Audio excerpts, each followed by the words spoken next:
Nahuli na po ang isa sa mga wanted sa Antipolo, Rizal dahil sa kasong murder. Tumanggi magbigay ng pahayag ang akusado.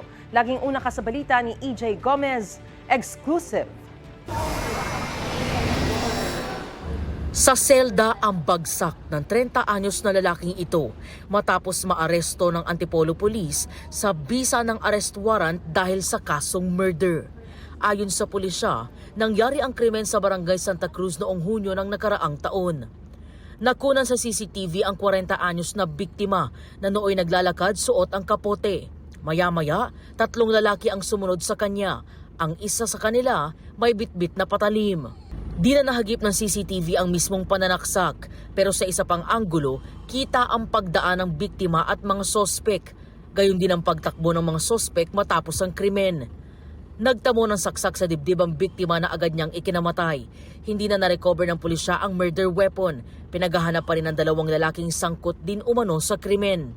Sa records ng pulisya, residente ng Barangay San Isidro ang akusado, habang nakatira naman sa Barangay Bagong Nayon ang biktima. Ang biktima saka ang akusado ay wala namang relasyon, hindi sila magkano-ano.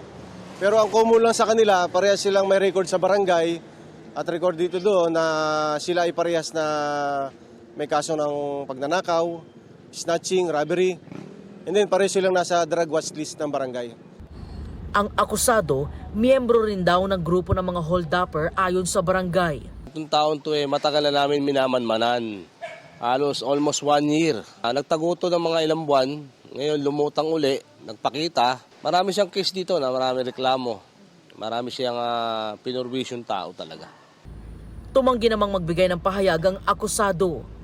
No comment lang po, ma'am. Sa custodial facility ng Antipolo Component City Police Station, nakakulong ang akusadong nahaharap sa kasong murder na walang piyansa. Ito ang unang balita. EJ Gomez para sa GMA Integrated News.